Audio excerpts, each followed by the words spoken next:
உருளையின் பண்புகள். இது ஒரு முப்பரிமாண வடிவம்.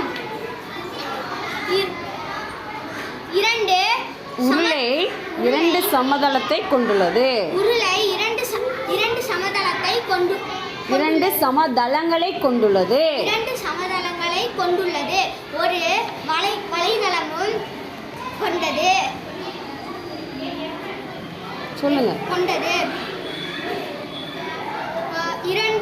இரண்டுங்கிறது எங்கெங்க டச் பண்ணணும்? இரண்டுங்கிறத எங்க டச் பண்ணணும்? இரண்டு சமதளம் எங்க இருக்கு? இரண்டு சமதளங்களுக்கு இடையில் உள்ள தொலைவு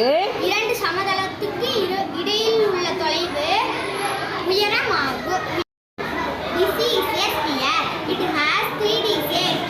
It has one curved surface. All points on the curved surface and at the same distance from the center.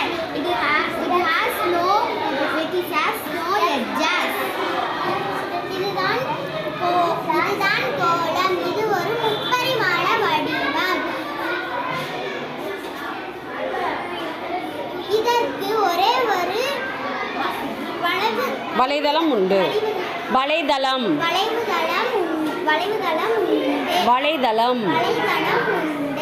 வலைதளத்தில் உள்ள அனைத்து புள்ளிகளும் வலைதளத்தில் உள்ள அனைத்து புள்ளிகளும் மையப்புள்ளியிலிருந்து சமதொலைவில் இருக்கும். இதற்கு முனைகளும் இல்லை, விளிம்புகளும் இல்லை. This is a cylinder. It is a 3D shape. It has two flat surfaces and one curved surface. Distance between the two flat surfaces, it